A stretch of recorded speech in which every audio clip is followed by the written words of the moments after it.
কবিতাটা মনে রাখবা যে জন কিটসের মাস্টারপিস বলা হয় এই কবিতাটা। তার মানে হচ্ছে যে এই এক কবিতাই তাকে বিখ্যাত করে ফেলছে, এত বিখ্যাত কবিতা এটা। আর কবিতাটার সাথে তোমার জন কিটসের জীবনের কিছু সম্পর্ক আছে, তার জীবনের সাথে মানে কবিতার সম্পর্ক আছে। আর এখানে মনে রাখবা যে আমরা কিন্তু যখন কবিতাগুলো পড়ি তখন আমরা মনে করি কবি কথা বলছে, এই ধারণাটা কখনো করবা না।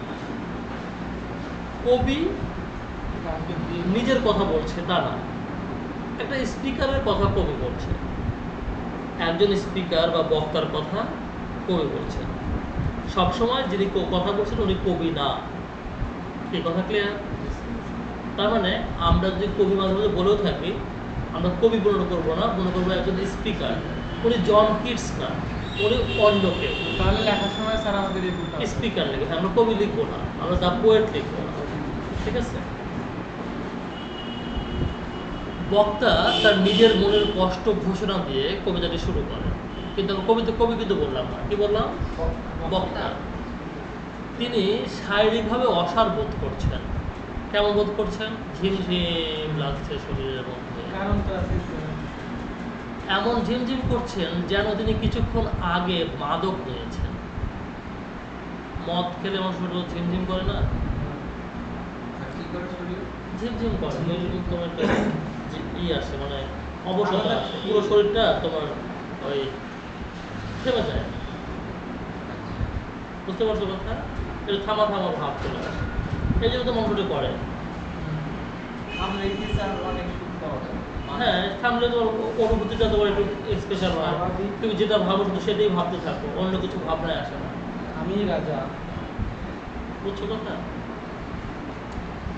তিনি একটি নাইটিঙ্গেলকে সম্বোধন করে বলছেন যে তিনি বনের মধ্যে কোথাও নাইটিঙ্গেলকে গান গাইতে শুনছেন। আমি তোর গান শুনছি নাইটিঙ্গেল, তুমি কোথা থেকে গান গাইছো? এবং বলছেন যে তার, হ্যালো, আমি রুমে আছি, কথা বলবো।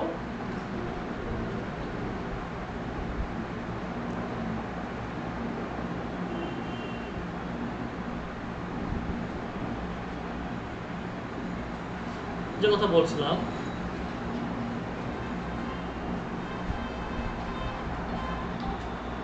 হ্যালো,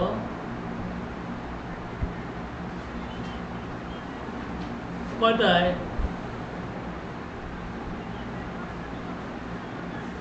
ঠিক আছে, ঠিক আছে।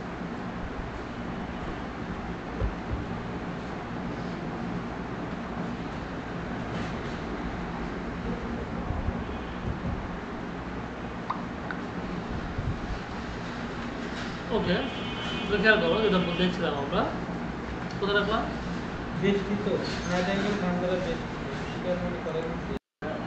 হ্যাঁ, কবিদের সাথে বড় ইমানদার আর কে হয়?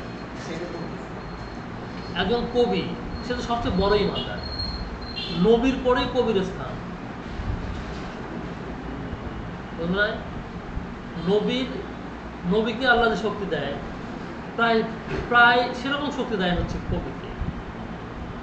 অত সুন্দর ইমাজিনেশন কারা করতে হবে? বুঝতে পারছো কি? এই যে সব জিনিস তো আমরা দেখতেছি, কিন্তু ওদের মধ্যে এত হ্যাঁ হ্যাঁ, তুমি মনে করো যে নবী কেমন? নবী হচ্ছে আল্লাহ দেয় হচ্ছে তোমার, তার মধ্যে একটা ঐশ্বরিক শক্তি দেয় বা তার ওই কাজের জন্য দেয়, কিন্তু কবির শক্তিও কিন্তু আল্লাহ দেয়, কিন্তু নবীর পরপরই কিন্তু কবির শক্তি, আর কিন্তু কারো নাই। খেয়াল করে দেখো, বৈজ্ঞানিক কিন্তু কবির মতো না। বৈজ্ঞানিক কিন্তু তোমার হচ্ছে দেখে কামলা টাইপের।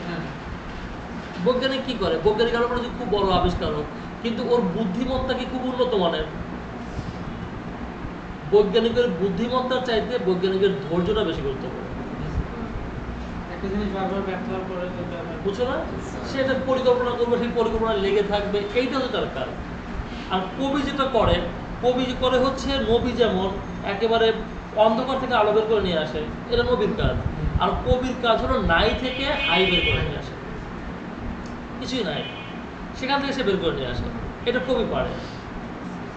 তো আমরা যারা বলছি যে আমরা হয়তো ধার্মিক মনে করছি যে আমরা ধার্মিক, মুসলমানেরা ধার্মিক, এরকম আমাদের মধ্যে কারো কারো কোনো ধারণা আছে, কিন্তু মূল বিষয়টা এরকম বুঝো, আল্লাহ পাক পরশুরাম বলতেছেন যে আমি প্রত্যেক সম্প্রদায়ের জন্য হেদায়েতকারী পাঠিয়েছি।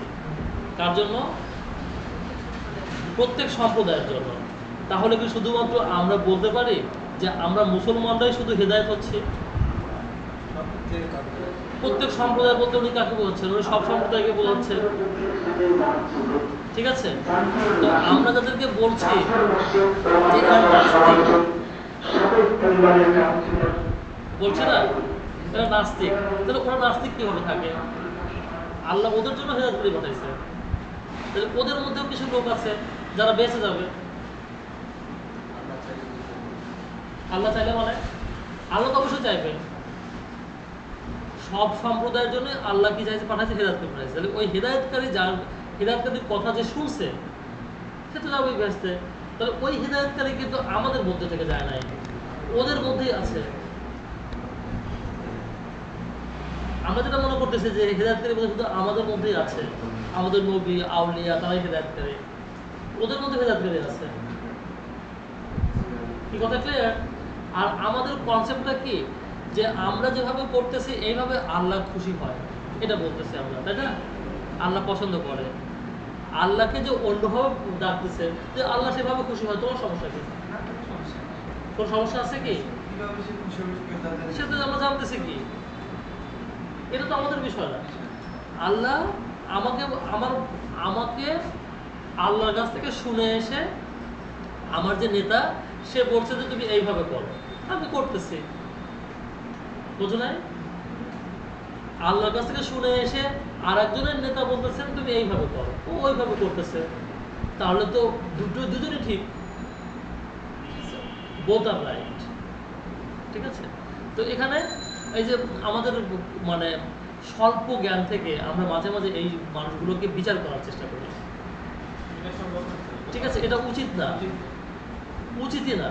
কেউ কেউ তাদের সম্পর্কে বিভিন্ন কথাবার্তা বলে, বিভিন্ন গ্রুপে দেখা যায় যে তাদের সম্পর্কে মন্তব্য করা হয়, খুব লজ্জাস্কর মন্তব্য করা হয়, বুঝেছি না? এখন আমরা নবীর পরে কবির জায়গা, বুঝছো না? তুমি দেখবে যে অন্য কেউ কিন্তু কবির সমকক্ষ না, যত বড় জ্ঞানী গুণী হোক না কেন। হ্যাঁ, কবি অন্য জিনিস, কবি অন্য জিনিস।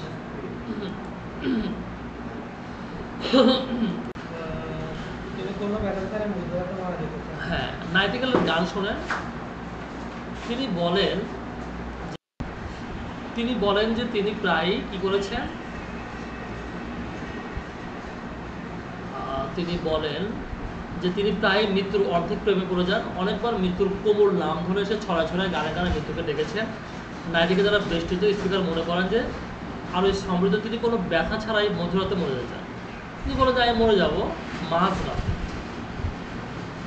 মাঝরাতে মরে যাব, কোনো কষ্ট হবে না আমার, মানে মরে যাব। যখন নাইটিঙ্গেল তার আত্মার সুরকে উচ্চতভাবে ঢেলে দেয় প্রফিউজলি, সে তখন তার মানে নাইটিঙ্গেল তার সমস্ত গান একেবারে সমস্ত সুর ঢেলে দিচ্ছে, ওই সময় আমি সুরে সুরে গান শুনে শুনে মরে যাব। কিন্তু মারা গেলে নাইটিঙ্গেল তো গান গাইতেই থাকবে, আমি মরে যাব, নাইটিঙ্গেল গান গাইতে থাকবে, কিন্তু আমার কান আর সেই গান শুনতে পারবে না, সে গান শুনতেই পাবে না, কান ব্যর্থ হবে। ওকে, সপ্তম স্তম্ভকে স্পিকার নাইটিঙ্গেলকে বলেছেন যে নাইটিঙ্গেল অমর, আর নাইটিঙ্গেল মৃত্যুর জন্য জন্মগ্রহণ করেনি। তিনি বলেছেন যে তিনি যে কণ্ঠে গান গাইছেন তা চিরকালই শোনা গেছে, প্রাচীন সম্রাটরা ক্লাউনরা এই গান শুনেছে। গৃহকথক রুথ নামে একটা মেয়ে আছে, সেই মেয়েটিও সেই থেকে বা শ্বশুরবাড়ি থেকে বাপের বাড়ি যাবে এই সময় মন খারাপ করেও গান শুনছে। তিনি এমনকি বলেছেন যে গানটি প্রায়ই জাদু জানালা দিয়ে ফেনা ভরা বিপজ্জনক সমুদ্রের বসে, এগুলো তোমার বিভিন্ন এই মিথিক্যাল গল্পগুলো থেকে নেওয়া হয়েছে যে সবাই গান শুনছে, এই নাইটিঙ্গেলের গান সবাই শুনছে এবং আমি মরে যাওয়ার পরে সবাই শুনবে।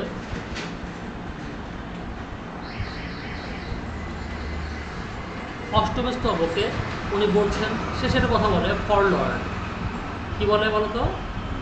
ফরলর্ন, ফরলর্ন। এই ফরলর্ন শব্দটা উনি বলার সঙ্গে সঙ্গে ফরলর্ন শব্দটা কানে বাঁধে তার। কানে ফরলা শব্দের অর্থ হচ্ছে নিঃসঙ্গ, একা একা। এই একা একা শব্দটা যখন কানে বাঁধে তখন সে বলে যে না, ওকে মানে বেল বাজায়, ঘন্টা বাজায়, মানে ক্লাস শেষ, ক্লাস শেষে ঘন্টা বাজায় না, তখন তোমরা নতুন জীবনে ফিরে যাও, আগের জগতে ফিরে যাও, এত কিছু ছেলের সঙ্গে ছিলাম। সেই ফরলা যখন শব্দটা কানে আসলো, নিজের শব্দটাই কানে আসলো, তখন সে বললো যে না, আমার ওই নাইটিঙ্গেলের কাছে গিয়ে লাভ নাই। আমি বুঝতে পারছি না যে নাইটিঙ্গেলকে আমি দেখলাম, এটা স্বপ্নে দেখলাম নাকি বাস্তবে দেখলাম। এটা সে মনে করতে পারে নাই।